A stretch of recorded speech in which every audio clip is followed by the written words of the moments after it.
Free audio post-production by alphonic.com.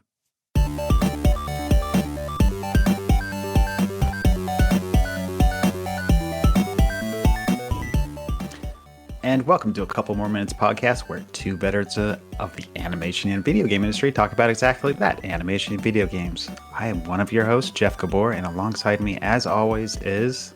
Pete Paquette. There we go. How's it going, Jeffrey? It's going quite swell.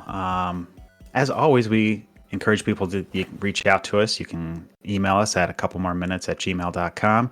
And this week, we have our special S.T.S. episode, where we just shoot the S in between our episodes, where we take a week off. We're not doing the Quantum Assurance Board.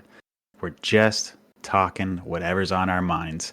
Such as this week, we got the Switch 2 that came out, Mario World, Super Mario Kart World, or whatever Mario Kart World. We got maybe some other stuff talking about our hobbies and whatnot.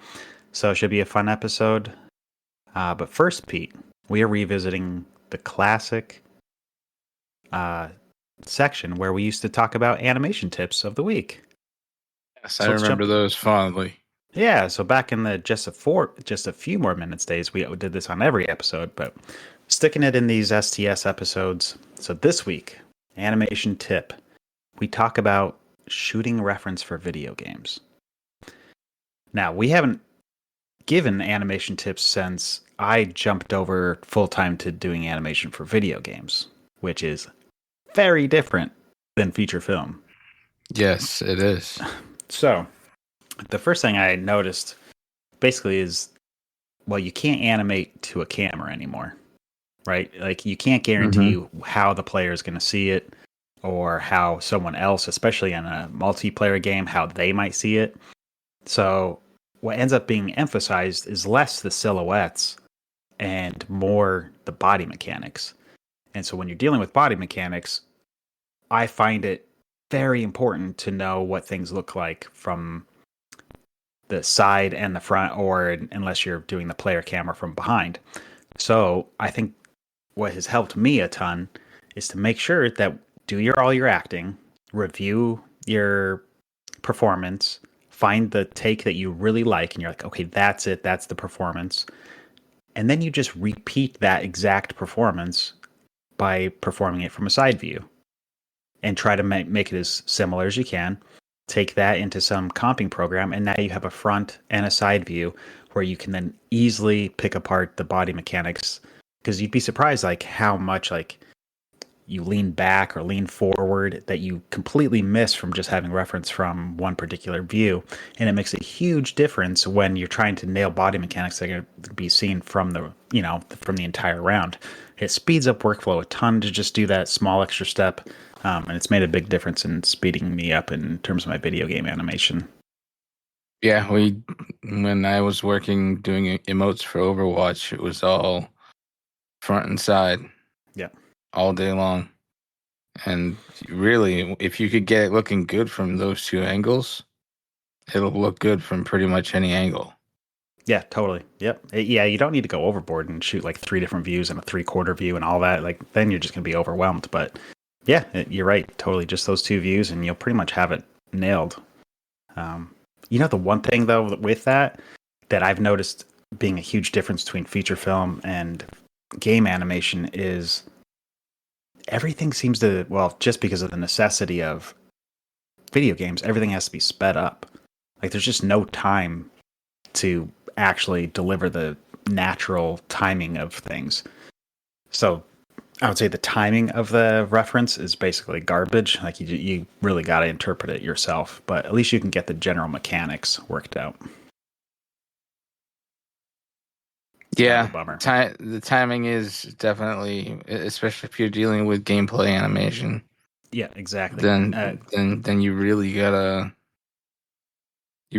pay attention, because last thing you want is a sluggish response. Not to mention, I don't know if you've noticed this, a lot of times you're still animating at 30 frames per second, but our games are running at 60 and 120 frames, 240 frames per second.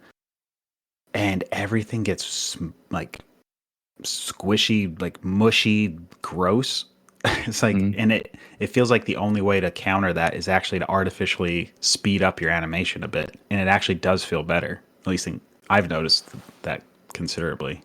I Um, have to give that a shot. yeah, just everything feels slow. If you take animation that's animated at 30 and then just simply take that same animation and in between it to 60, it somehow feels slow and sluggish. I mean, it's obviously because everything that you intended to be like sticking a wall now feels soft because that's just how in betweens work. So I wish we could always animate at 60 frames if the final look is going to be 60 frames, but that's not realistic when you're dealing with memory problems and that kind of thing of gameplay animation, right? Mm-hmm. It's a whole nother animal that you're dealing with. Feature film, it's like, yep, that's the frame. That frame is going to look like that. No, you don't get that luxury in game animation. No. All right. Well, that was the tip of the week. We can move on to now. That's a good tip, Jeff. Yeah. Well, hey, you're already taking advantage of it. You've done it. You've been here and you've been in games for a lot longer than I have, so it's not a surprise that you've been doing that already. So what's been going on in your world? Well, to my surprise, I did end up picking up a Switch too. Like the release date, got a tip from a friend that basically Targets were fully stocked, and I was like, really? Like, I don't have to do a midnight wait in line and all that garbage? And sure enough, I dropped my kids off at school, walked into a Target, and there was a whole handful of them there. I was like, wow, all right. That this launch was weird. It's weird, all right. Yep. And it was weird for a couple reasons. One, I think it's because there's not as many like new video game news outlets anymore. Yep. They all been shut down and stuff. Mm-hmm. So like I feel like there's no that hype is gone. And then the other thing that's weird that was weird is that they actually stocked the shelves to meet the demand. Mm-hmm. I feel like, because like you have like, even if you look on eBay right now, and I haven't checked in like a couple days, but like last I saw, it's like a buy it, not with a buy it now, but like an auction going at about $535 to $650 for just the console without Mario Kart. Yeah, those scalpers are getting screwed because eBay takes a cut, and you got to do shipping. Yeah. Yep. So like it's kind of nice. It is nice. And and then I heard a lot of people saying, "Oh man, this is bad news. There's a whole bunch of Nintendos just sitting on the shelf like, oh, they must be doing really bad." That is not the case. Like it is the most successful launch in history of video game consoles. I think it's insane how many that's sold already. Yeah. And they did sell an awful lot. They produced more. Yep. So I mean that might have something to do with the reason why. Because if you remember, like the days of like the Nintendo Wii, you had to go onto eBay to get one. There was no way around it. Yeah, or you do what I did and sleep on the streets. Man, I did. I went out into New York City, went to the Nintendo World Store, and just slept there. It was fun. Wow. I mean, it was cold because it was December. That was a Christmas launch or Thanksgiving launch or whatever it was. But oof, man, that was cold. Yeah. So I've decided that I do want a Nintendo Switch when I'm not 100% sure. I'm not ready to spend over $600 to play one Mario Kart game. Yep. Yeah, I would not recommend it. Like, and from what I saw, it's gotten good reviews, but it's not like stellar. So it's not like something that Yeah. So let's jump into it. Like, so I picked it up. You got to have Mario Kart World, so I played it. It is super fun. It's extremely well executed, and it is not that big. It is like the content is just not there. And when you compare it to Mario Kart 8 Deluxe with all the DLC, I'm I'm actually tempted to go back and play that over playing Mario Kart World. It's more characters, way more courses. The graphics really aren't that different. I don't like. I like what they added to Mario Kart World, with like grind rails and that kind of thing. But overall, like I find the courses to be a little boring compared to 8 Deluxe.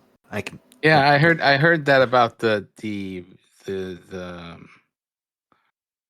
the open world aspect of the games. It's just kind of yeah, like you it's know. boring, and it's like I don't know where my like it. Maybe if I was a kid, maybe it'd be fun because I remember when I played Mario 64 and Peach's castle was in the background, right? And then you realize you could go off course and actually drive right up to the castle. I thought it was the coolest thing, and I did it all the time. I was always like, "Wow, oh man, why couldn't there be more of this? Why can't I like drive around and visit the whole Mushroom Kingdom?" So I was already like back then wanting what Mario Kart World is now. Uh, but now as an adult, I don't really care for that. It's just boring, and you're looking around for these little symbols and trying to get all these little tokens everywhere that seem nearly impossible to get. They're placed in really weird places that you need special items to get, and even if you do that, it's like you need pixel perfect maneuvering. It's not fun to me. Like, I don't know what the reward is for getting them all, but I, somebody better tell me before I go through all that work. I really don't want to. You know. Yeah, I really want to get my hands on Donkey Kong Bonanza. That I cannot wait for. See, that's when I think that's the right entry point time for the Switch 2. Like, that game looks like a really like another almost a sequel to Mario Odyssey, which is a fantastic game. Okay, but here's one worry. One worry about that. Donkey Kong is the worst thing about Mario Kart World, in my opinion. His character, like how he moves and stuff, he's douchey. He like does the like dapping thing, like as he's racing. Really? He's like, I'm like, what did they do to Donkey Kong? He's like I don't know, preppy, I don't know, influencer character. I really don't like it. So it's like, if that's all over the Donkey Kong game, like it's like you've completely ruined Donkey Kong. Like Donkey Kong Country, it actually earned it. Like Diddy and Donkey Kong felt cool, like they were the new hip versions, and the old Grandpa Kong and everything. He was like old school, playing his stupid little music box and everything. And they came in, the music was rocking, and it felt so good. And this is like, who is this? And Donkey like Kong? the characters had like self-respect. That's right. He wore a tie. Yeah. Yeah, I don't know. But the gameplay looks really fun, so I'm looking forward to that. Yeah. That's all I have to say about Mario Kart World. I think that after that, I hope they add a lot. Oh, hold on. Just one last thing about Mario Kart World. The thing that bothers me the most, there's no Koopalings. And those are my favorite characters to play as. Like, I love those characters. Like, it's such a throwback to, Mario 3 and Mario World, and they were so important back in the day, and now Nintendo is like just throwing them to the wayside and ditching them, and it's like, why? They're so much better than Bowser Jr. I don't know. Now the Koopa Links, those are the brown mushroom looking ones, right? No, they're like Koopa's kids, or they used to be. They're not anymore. But it's like Wendy Koopa and Lemmy Koopa and Iggy Koopa and Morton. Yeah. They were like, they were all the kids that were in all the castles in Mario 3 and World. But yeah, I think they're trying to ditch those guys. Sucks. And there's no Link either. It's like, you can't play as Link anymore? What's up with that? But they added like I, all these weird side characters, a mole and a dolphin, and there was a cow. and there was a cow. Yeah, you got a bunch of stupid characters. Then I would much rather have the Koopalings back, or Link, or all the other like side characters that we used to have. I guess I mean, I'm sure they're coming out with more stuff they definitely will, for but I it. think Miyamoto specifically said that he wants to restrict Mario Kart to Mario characters now. Like he doesn't want to like all of a sudden like introduce Mega Man or Metroid or Castlevania or whatever cool stuff could be in there. They have no intention of doing Well, that. I don't blame him honestly, because like Link on a dirt bike was pretty fucking stupid. That's just like your opinion, man. I loved playing as Link. I don't know. I thought it kind of completely broke the lore of Legend of Zelda. Hmm. I don't know. I liked all those references. Like my favorite course in Mario Kart 8 Deluxe was the Excite Bike course. It's like you got the whole like burr burr burr burr burr burr. Like it was like everything in there. It was so fun. But yeah, it doesn't fit with Mario, so I don't think we're gonna get that stuff anymore.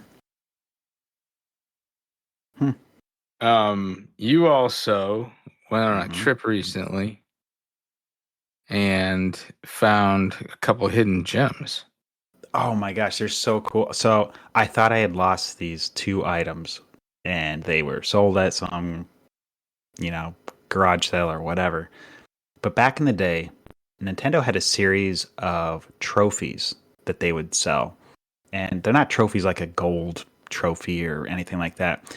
They would be statues of like Link, specifically in this case, in different situations, like fighting a Keese or climbing a ladder or having those little like sharp moving wall thingies that would fly back and forth in the first Zelda. And then the intention was on the statue, you would write down your best performance or your PB or your, I don't know why it said high score on there, but it's like I don't know why they said that on the Link ones. It's not like you get a score in that game. But that's what they were used for, is like you would write down your best score and have a little personal trophy of yours. And I loved these things. They're so like classic looking, like, kind of crappy looking models of Link, but it's got the cool logo of the original Zelda behind it with like the classic like looking cartoon version of him from the manual. So yeah, I found Yeah. two of those trophies sitting in a box, in the back of a closet, and yeah, I immediately packed those up and took them back to my home. I found them in my parents' house, and yeah, it's a huge win. I love those things. Yeah, that I'm looking on eBay right now. They're pretty. They go for a pretty modest price unboxed, but if you get them boxed, they're they can cost a pretty penny. Yeah, yeah. Freaking Punch Out. The Punch Out one is like $390 or something like that.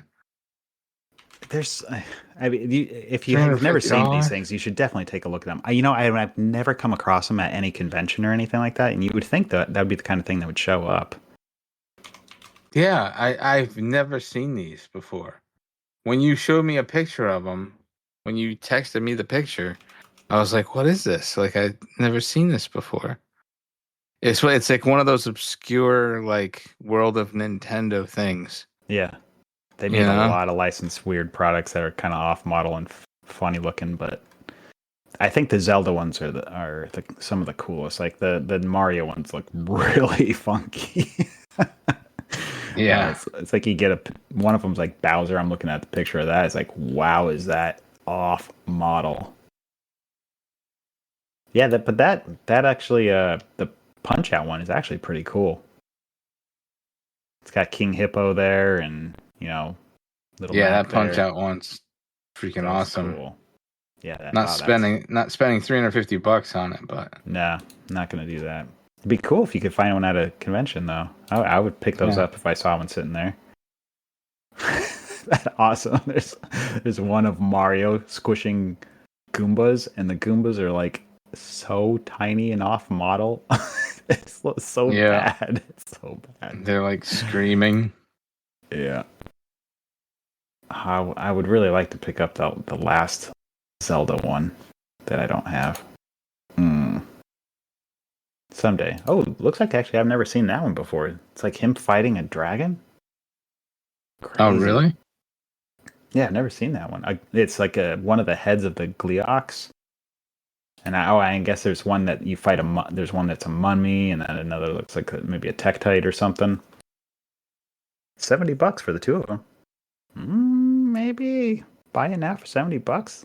I like having them loose. I don't need them all. That's cool. Anyways, if you've never seen That's them, cool. check them out. They're really kind of like cool, nostalgic looking.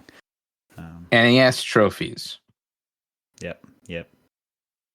Yeah, NES trophies. Type in like 1988 or 1989, and they'll come up.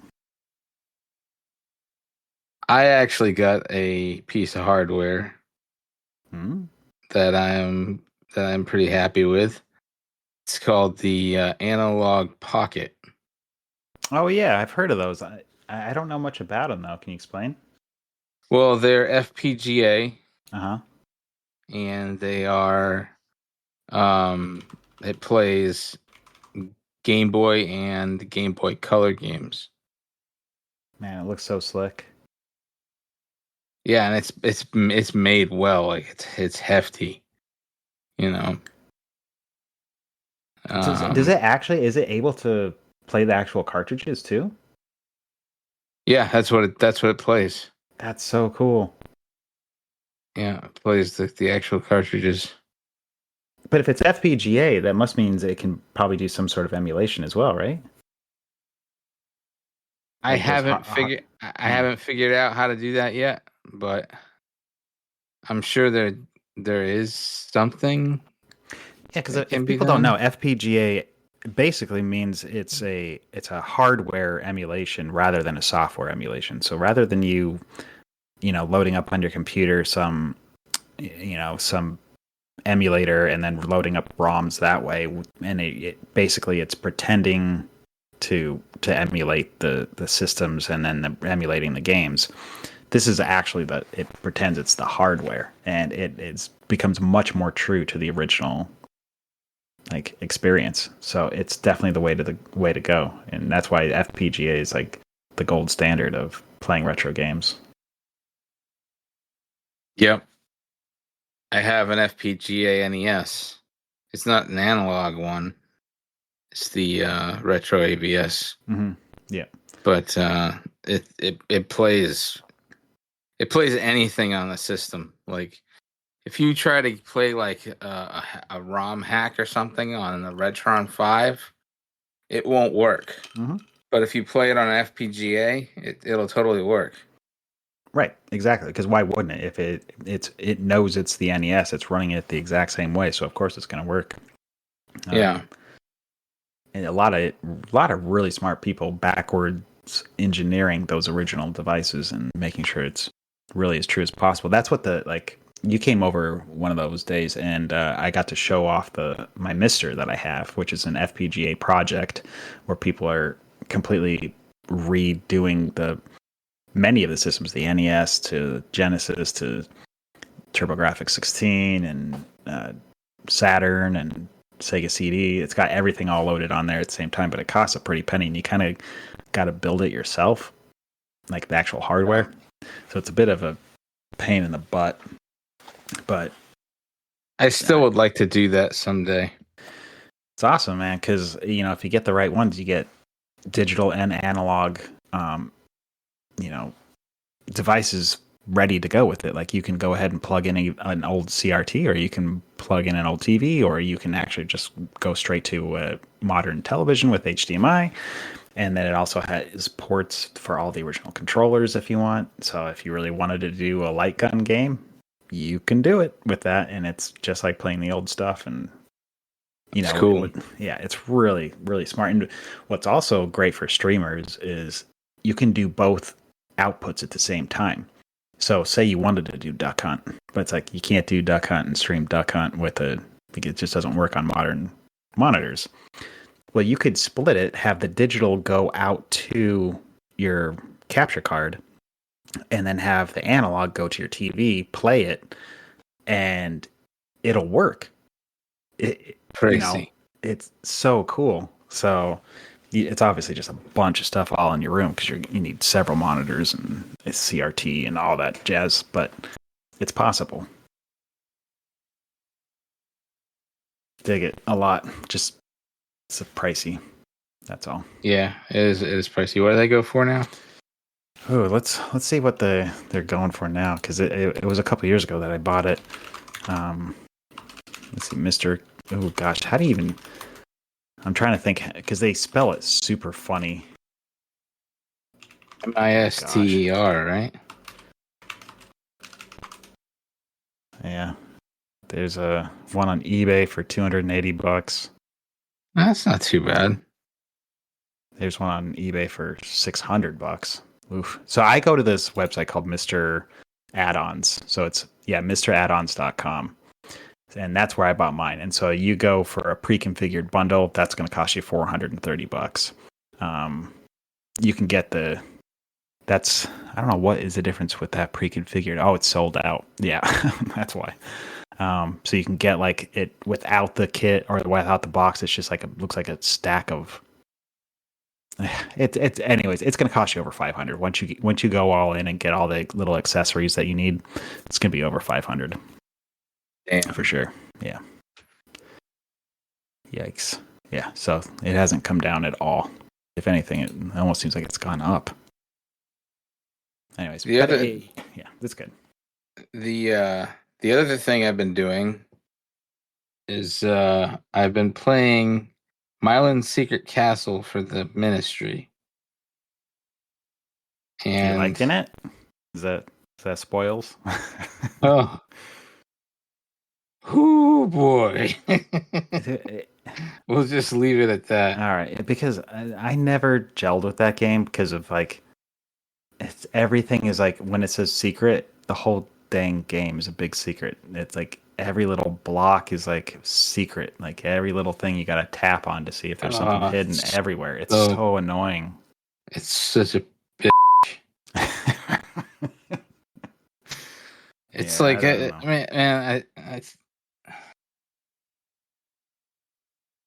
I went into it saying, I'm gonna do this wholeheartedly. And about like the second level, I started using save states because there was no strategy to beating the bosses. Mm-hmm. And it drove me freaking crazy. And I'm just about the point of giving up. There's 2 bosses in the second level, and I can't beat the second boss. Oh, man. The first boss is a big piece of poop, which is, perfect for. Yeah. I wouldn't know. I don't think I ever got that far. I gave up pretty quickly on that game every time I've played it because it's just cryptic. It's old school Nintendo cryptic stuff. What a piece of shit. Well, I'm looking forward to seeing that because if your brother tends not to have the same amount of patience as you do with these games, and you don't have an endless amount of patience either. So I can only imagine how far he got. So that'll be exciting to hear. Yeah. Well, you're gonna be the host, right? Yeah. I'll jump in on that. Yeah. I gotta jump in and get my feet wet with that dang thing. I got a vacation coming up, and I'll take some games with me, and maybe I'll make sure that one's one of them. Interesting thing is I've been playing it on my Steam Deck, and that has been a pretty pleasant experience. So on the Steam Deck, are you able to do any sort of like save stating or rewinding or anything like that? You can save state. Okay. I haven't figured out if you can rewind yet, but you can do a save state. Sometimes that makes some of these old school games tolerable, Yeah. Oh my God. Speaking of games we've played, so I've talked to you about the game Kid Chameleon before, right? It's a Genesis game. Yeah. So I have such fond memories of that darn game. And I was like, I'm going to fire that up and finally beat it. And so it's sitting on, it's on the Switch. Like if you play it, if you have that Genesis little bundle thing, whatever it's called, so where you can play a bunch of Genesis games. Anyways, it sucks. That game is terrible. It is made horrible. Gotcha moment after gotcha moment. And I have no shame. I just started rewinding and playing it again and rewinding. I didn't care because I was like, this is a trash game design. And I'm just going to see what the end looks like and get over with it and never play this game again. Any feeling I had about it being a great game is gone now because, wow, you get 5-6 levels in and that is garbage. Man. Jeez. That's pretty harsh coming from you, Jeff Gabor. It's not good, man. I can't. We talked about Battletoads, I think, on our last episode. Yeah. And it's the same stuff. It's just punishing you for not knowing what's exactly around the next corner. It's horse baloney. It is, man. It's like that's no way to make a game like extend its life is to just punish you. Like I'd be much more willing to keep playing a game if it was fun and you felt like you were getting better at the game, not simply like there was this one section where there's this big machine. It's like a auto scroller type of thing where it's like, you're trying to outrun this wall that's gonna grill you. And the execution you have to do in this stupid game to get past that thing, there's no wonder why I never got past that as a kid. There's no way. I had to rewind because every little jump had to be perfection. I can't imagine like doing that all in one run successfully without really practicing over and over again. You better really like that game. Stupid game. All right. I didn't mean to talk about that game, but you reminded me of playing it, and God, it was awful. So, Kid Chameleon's been retired. Good. Sent to hell. For sure. Yep. Quantum Assurance board denied. You're done. Probably where Myland Secret Castle should go to, but maybe we'll get to that one day. And lastly, yeah, what's up? I have been looking for another job. Yeah. And how's that going in this market? A lot. It's a roller coaster. Yeah.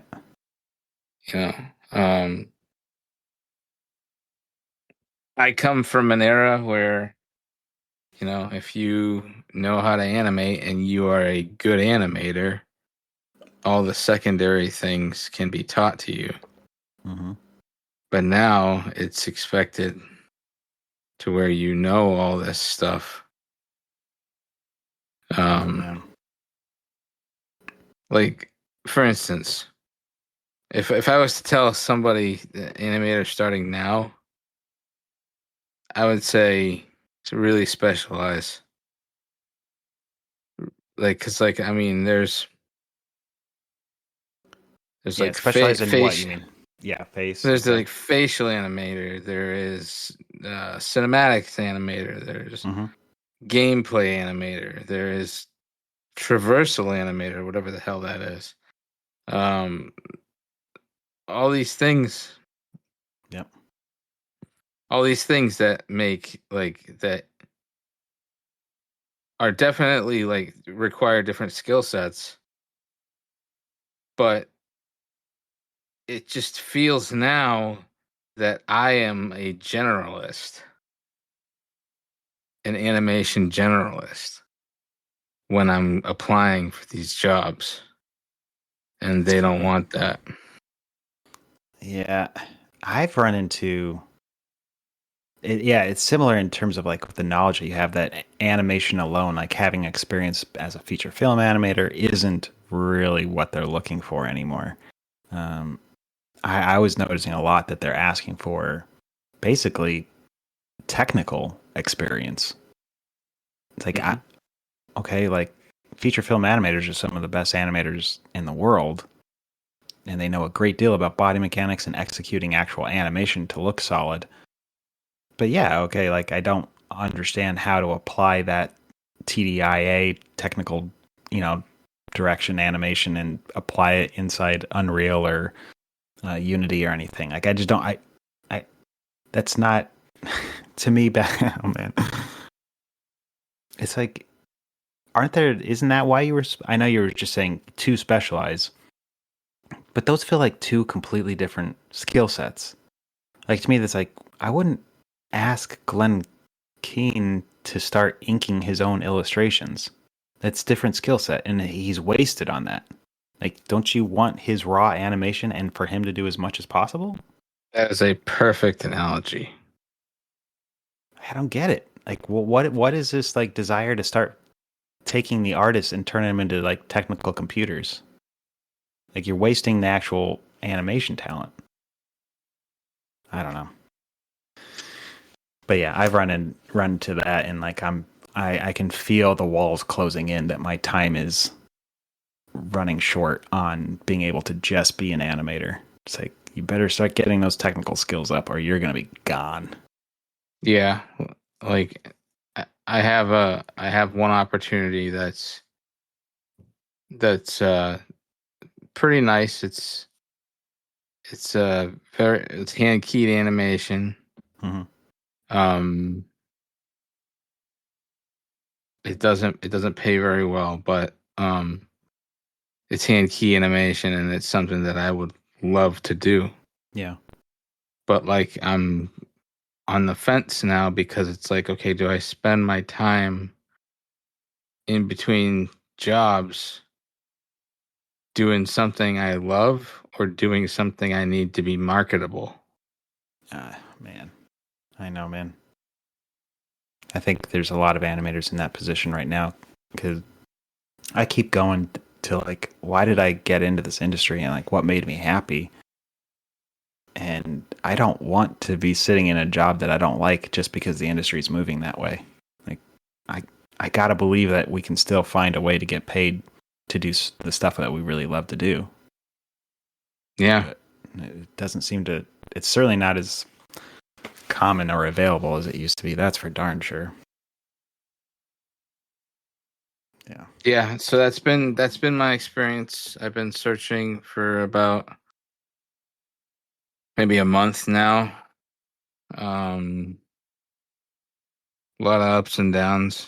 Yeah, man. I was just speaking with an old friend of ours. I won't say his name, just because I don't. With the information he gave me, that I'm going to say, that I don't want to just call him out. But he was telling me that he supervised.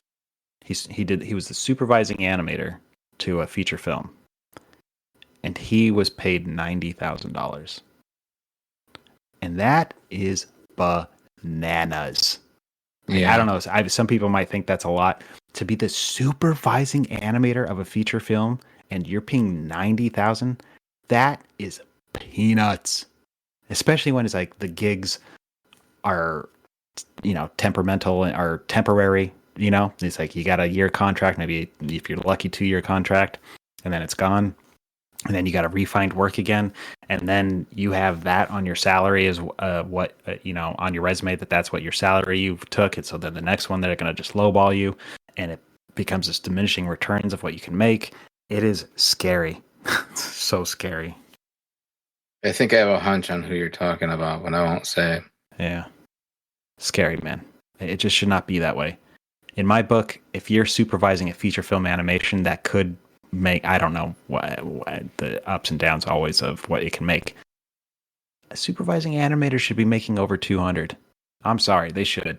Like, top executives are raking it in and pulling down, and I'll never forget being fired from Disney while somebody's like sitting in their mansion in their like custom bookshelves with their flashy guitars in the background, and being fired by them by saying there's not enough money. It's like, shut up. There's plenty of money for you. Like, I don't understand. Pisses me off, man. Yeah. Yeah, the artists, the industry's especially the feature film animation industry, is really bad form. Right, it's bad. It's bad right now. Yeah, it's too bad. Thinking about like how we were in the golden age of 3D animation, and how different it was, Yeah. and how I compare it every day to what I'm doing now, and it's just like, what the hell happened? Yes, streaming happened. That's what happened. Streaming killed the industry, absolutely obliterated it, and what lifeline it has right now is going to be finished off by AI. It will. Yep. So, not to get all pessimistic, but it is a serious problem, and I know you're talking about looking for jobs right now, but I like it is a worry of mine. I don't know how much time we have left. Like I can feel like the doom of it all. Like it's coming. Like you can see it on the horizon. It's like the nothing. It's gonna swallow everything. I don't know. Because the thing I'm hoping is that there's some desire by the general public to have art made by humans, and that there'll be this niche area that we can still work and be paid. But I don't know if that's realistic. I'm praying for it.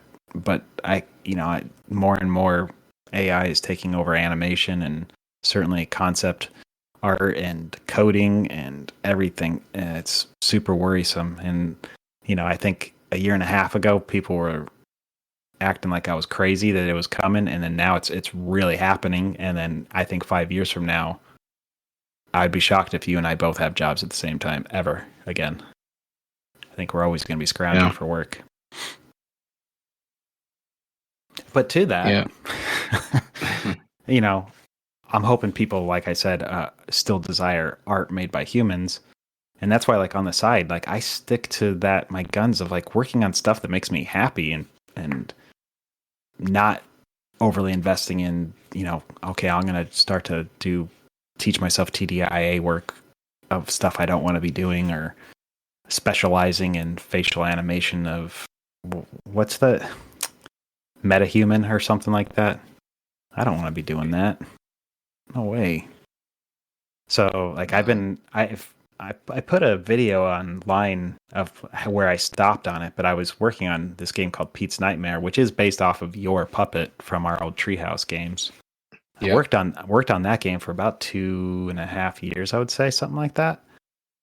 And I love where it's ended, and I'm very happy and proud of what I learned. And I did all the coding and did all the artwork myself, and had a friend, Jamie Geiger, who's been on the old Just a Few More Minutes podcast. He did a lot of the music. It was great.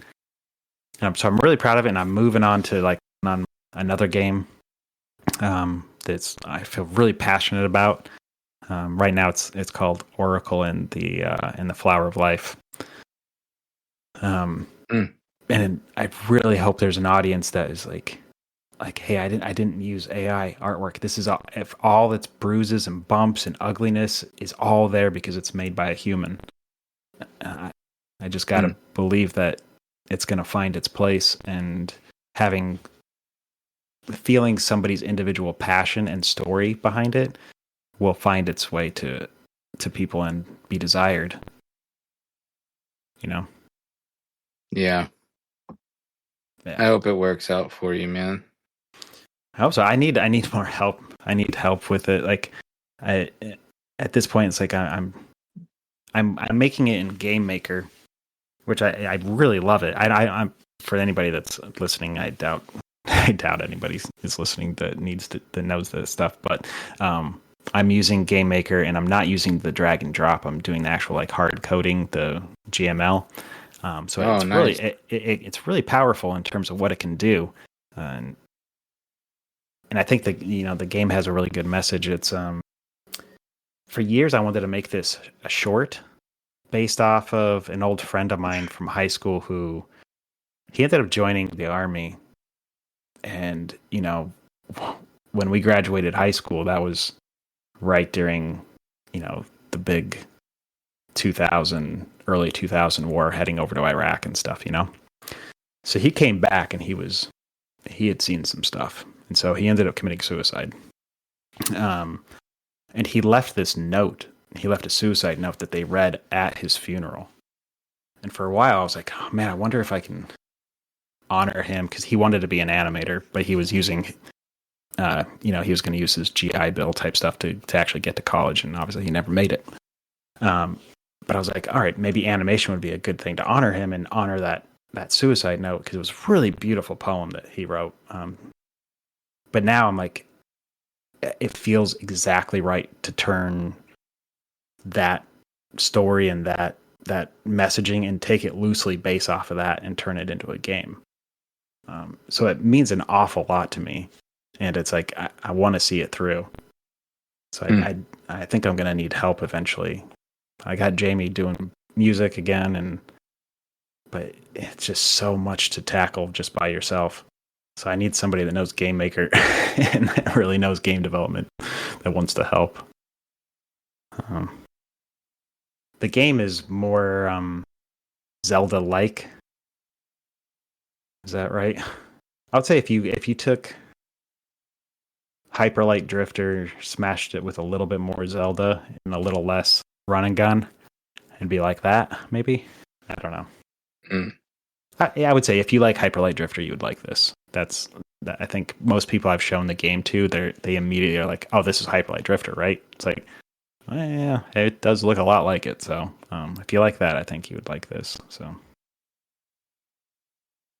yeah, you gotta have your side project, man. Otherwise, you'll go nuts. Dude, dude, you're so right about that, and I'm sure there's a lot of people that would listen to this podcast and would be like, heck yeah, because that's one thing. Once you've been in the industry long enough, you start to detach yourself from having your work be your identity. It's like, I thought that when I first got into the animation industry, that I was like so proud that my name was on Ice Age, right? And then it was on Horton and all that. And it's like my identity was tied into my actual work. Mm-hmm. And then as you like keep going, you start to realize, well, I didn't really make this thing. Like it's not my idea. It's not my messaging that's getting out. And then you start to like feel the weight of like your bigger parent company and what they're actually trying to force down your throat in making these movies, and you start to detach further and further and further from what the actual work is. And that's when you start to be like, I need something to fulfill that feeling of being an artist again. And that's where these side projects become like crucial to stay alive. Yeah, I'm gonna resurrect my Rolling Thunder remake. Yeah, I would love that, man. I'd love to see you do that. It was I had this idea in between jobs, in a way of learning Unreal, to take Rolling Thunder, one of my favorite all-time arcade games, and turn it into a 2.5D game using Unreal. And I got it working. It was a little crude, but I got it working for the most part. And I just gotta kind of go in and add a few features. But That's awesome, man. hopefully I can remember. That was a while ago. Yeah, I know. It some of that stuff, you don't use it, you lose it pretty quickly. But I think the second time you do it, it always comes back quicker. You can start to connect the dots maybe a little bit faster the next time and get it back together. But yeah, you gotta stay healthy mentally by keeping that stuff going. I miss you working on Kroom. If people remember I think we talked about it on the old podcast maybe a little bit, but you and your brother were working on this like retro style space shooter game that was really well done. It was fun. I still have the demo and still load it up every once in a while. And actually, some of the music plays in this podcast. Like every once in a while, you'll drop a little. Yeah, you'll drop the Easter egg in there. It's awesome. Well, I'm flattered, Jeff Gabor. It was great, man. I was looking forward to playing more of it, and it just ended at that second level. I always wanted more. Well, I would like to go back to that too. Just it might take a mountain to move or two. Yep, I get you. Yep. Yeah. Maybe someday I can go back to Pete's Nightmare and finish that too. I'd love that. Yeah. But I know some of these things that end up having their own kind of like finishing line that isn't the finishing line of actually being a fully produced game, which is, it's okay too. Yep, it's okay. Anything else you want to shoot the S with?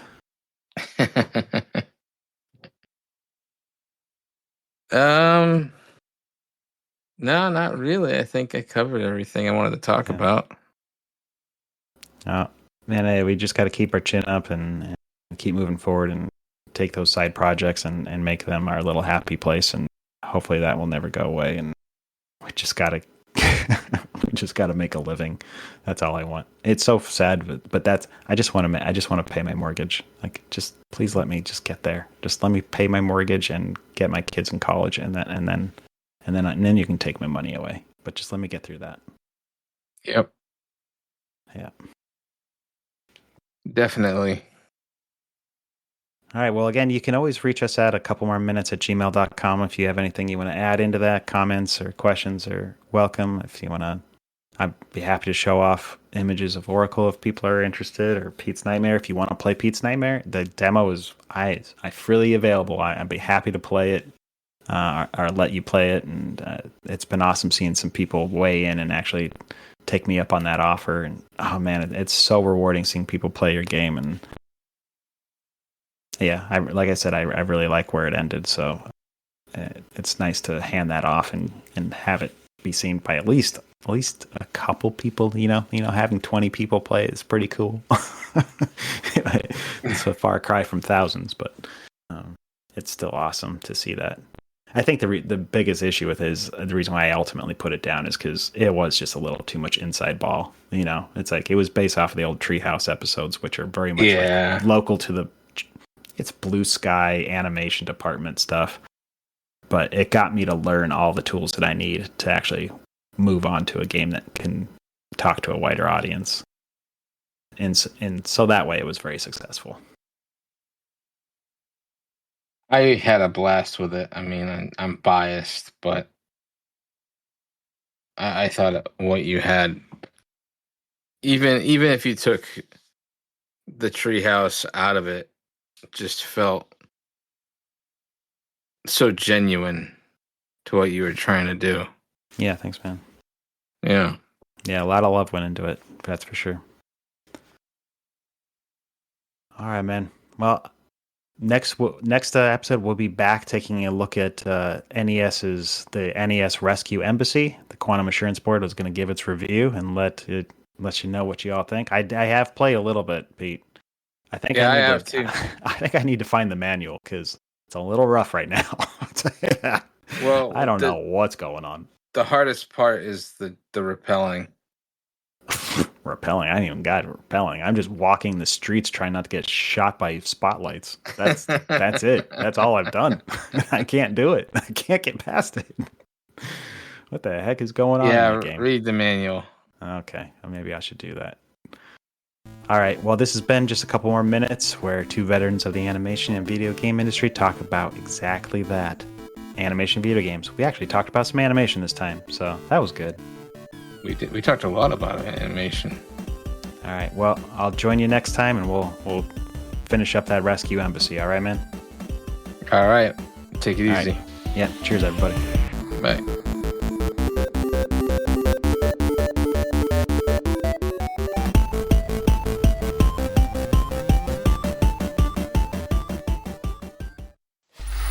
Free audio post-production by alphonic.com.